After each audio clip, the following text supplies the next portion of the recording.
અમારા ભગવાનને અહંકાર ગમતું નથી. ભગવાન શ્રીનાથજીની સુંદર લીલાઓ ધીરે ધીરે એક દિશા બદલી રહી છે. ભગવાનના વ્રજના અંદર પ્રાગટ્ય પછી ખૂબ સુંદર લીલાઓ ભગવાને કરી. હવે ભગવાન એક એવી સુંદર લીલા કરવા જઈ રહ્યા છે જે શ્રીનાથ ચરિતામૃત કથાનો મુખ્ય પ્રસંગ છે.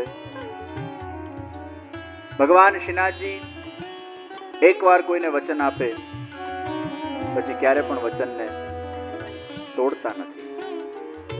મનુષ્ય વચન આપે અને વચનને પોતાના લાભ અને લોભ અને સ્વાર્થ માટે તોડી પણ નાખતો હોય છે, પરંતુ ભગવાન એકવાર કોઈને વચન આપે તો ક્યારે પણ વચનને છોડતા કે તોડતા નથી. ભગવાન એ ખૂબ એથિક્સવાદી છે, પ્રિન્સિપલવાદી છે. અને એટલે જ ભગવાન શ્રીનાથજીનો એક હાથ ઊંચો છે અને બીજો હાથ મુઠ્ઠી બંધ છે કે मैं तुम्हें कभी भी छोड़ूंगा नहीं, जो जीव का मुझ परमात्मा से संबंध है उसे मैं कभी भी छोड़ता नहीं. ભગવાન એ વચનબદ્ધ છે.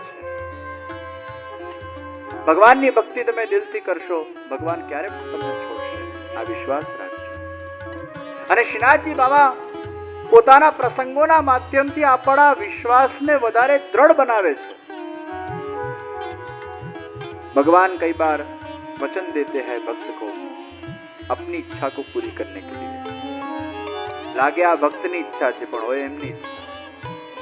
એટલે જ્યારે જ્યારે તમારા હૃદયના અંદર ભગવાન માટેનો કોઈ વિચાર આવે, ભગવાન માટેની કોઈ ઈચ્છા થાય તો સમજજો એ તમારી ઈચ્છા નથી, એ ભગવાન તમારા હૃદયમાં બિરાજમાન થયા છે અને એ ઈચ્છાને પ્રગટ કરી છે. મનના રથમાં બિરાજમાન થઈને ભગવાન જ્યારે કોઈ પણ જાતની ઈચ્છા કરાવે એનું નામ મનોરથ છે.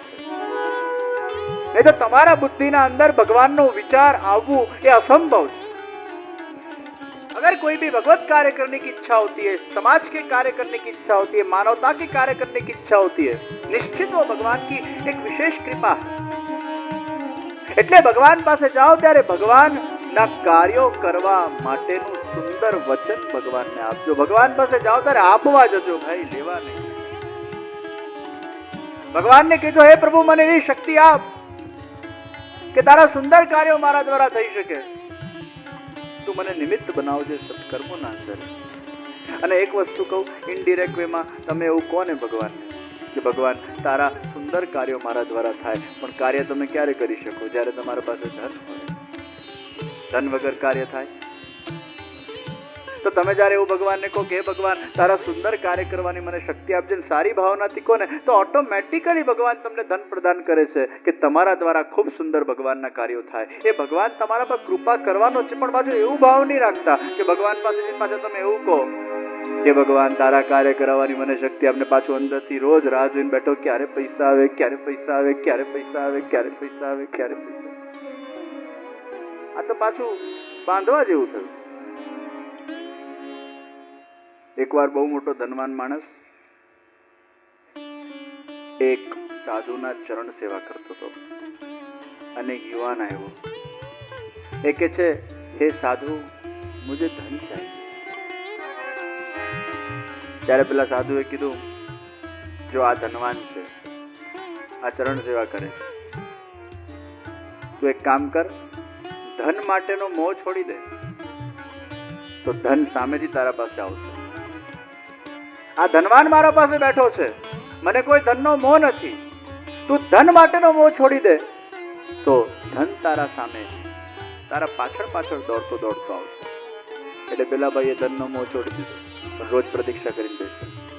આજે મોહ છોડ્યો ને એટલે આજે આવશે, આજે આવશે, આજે આવશે, આજે આવશે. 2 વર્ષે કશું આવ્યું નહીં. પાછો સંત પાસે ગયો કે ધનનો મોહ છોડી દીધો તોય ધન ના આવ્યું, પણ ત્યાં મોહ છોડ્યું કહેવાય ભલા માણસ? તું રોજ પ્રતીક્ષા કરીને બેસતો તો આજે આવશે, આજે આવશે, આજે આવશે. આ મોહ છૂટ્યું કહેવાય કે મોહ સ્થાપિત થયો કહેવાય? તું છોડીને મોહ રાખે છે કે આજે આવશે, આજે આવશે. મોહમાં એક્સપેક્ટેશન હોય છે, ત્યાગમાં એક્સપેક્ટેશન નથી હોતી. તું એને મગજમાંથી કાઢ નાખ, બસ તારું કામ કરતો જા. ભક્તિ માર્ગના અંદર ભગવાન પાસે એવી ભાવના વ્યક્ત કરજો દિલથી. હું ઘણી વાર યુવાનોને કહેતો હોઉં કે તમારા જીવનમાં એક લક્ષ્ય રાખજો કે મારે અહીંયા સુધી પહોંચવું છે.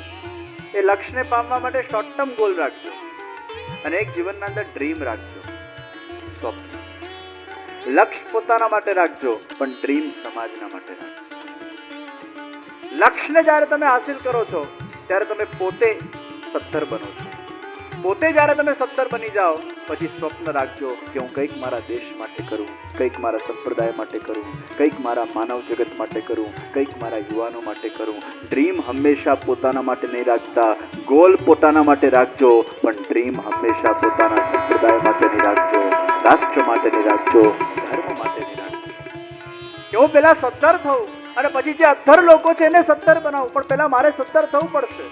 तो गोल तुम्हारे तुम्हारा માટે રાખવો પડશે. मुझे कुछ पाना है, लेकिन पाकर मुझे कुछ देना है. ये देने का सिद्धांत जब तक जीवन में नहीं आता है तब तक उसके जीवन के अंदर आनंद का झरना नहीं बहता है.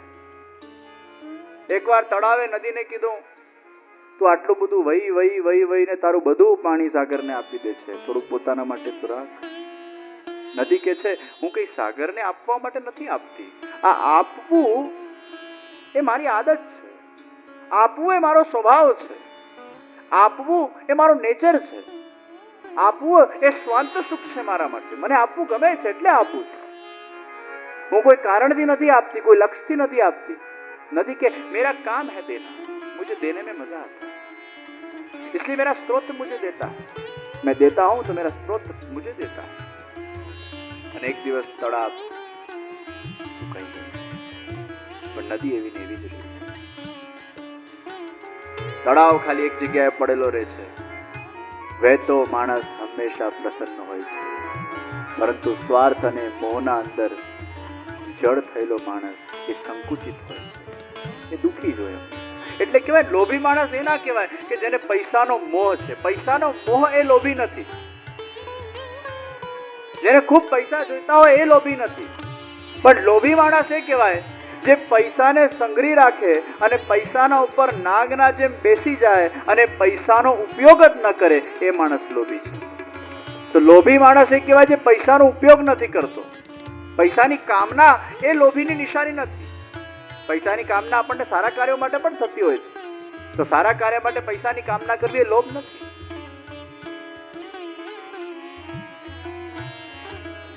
તો સંગ્રહી રાખવું એ લોભ. અને વહેતો માણસ જ સુખી હોય. જો બહેતા वो सुखी. संत बहता भला, आचार्य बहता भला, सज्जन बहता भला.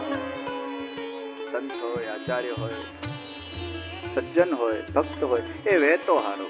એ ટકી જાય ને તો પછી એ વહેતો સારો. આ ગવર્મેન્ટના અંદર તમે જો ને પોસ્ટિંગ બદલાય નથી કરતી. 5 વર્ષ આ કલેક્ટર હોય પછી ટ્રાન્સફર બીજા શહેરમાં કરી દેવામાં આવે, કમિશનર ટ્રાન્સફર બીજા શહેરમાં. એ વહેતો હારો ભાઈ. એક જગ્યાએ નહીં તો તળાવના જેમ પછી એના અંદર ગંદકી આવી જાય. એટલે નદી જેમ વહેતી છે એટલે શુદ્ધ છે, અને વહેતું પાણી શુદ્ધ કહેવાય, એમ વહેતો માણસ શુદ્ધ. तो परमात्मा के पास जब जाओ तब यही विनंती करो, हे प्रभु तू एवी મને શક્તિ આપ કે તારી કૃપાથી મારા દ્વારા કંઈક સારા કાર્યો થઈ શકે, સત્કર્મો થઈ શકે, અને એ સત્કર્મો હું સમાજ માટે અર્પણ કરી શકું. આ વચન ભગવાનને આપજો. તમે થોડુંક ભગવાન માટે કરો. રાય જીતનો કરત હૈ માને મેરું સમાન. એક ડગલું તમે ભગવાન તરફ આગળ વધશો, ભગવાન 10 ડગલા તમને લેવા આવશે, પણ એક ડગલું તમારે આગળ વધવું પડે છે. એક સ્ટેપ આગળ વધવું પડે છે. ભગવાન 10 ડગલા સામેથી લેવા આવશે, એક સ્ટેપ આગળ વધવું. भगवान ए वचनबद्धता में खूब माने छे. एक बार भगवान ने कह दिया सो कह दिया. ब्रह्म संबंध अंदर भगवाने कीधुं કે જે પણ જીવનું મારા સાથે બ્રહ્મ સંબંધ થશે એના 5 પ્રકારના દોષોને હું નિવૃત્ત કરીશ. સહજાદેશ કાલોત્થા લોક વેદ નિરૂપિતા સંયોગજા સ્પર્શજાશ્ચ ન મંતવ્યા કથંચન. સહજ દોષ, દેશ દોષ, કાલ દોષ, સ્પર્શ દોષ, સંયોગ દોષ, આ 5 પ્રકારના દોષોમાંથી એને હું નિવૃત્ત કરું છું. આ ભગવાનનું વચન છે.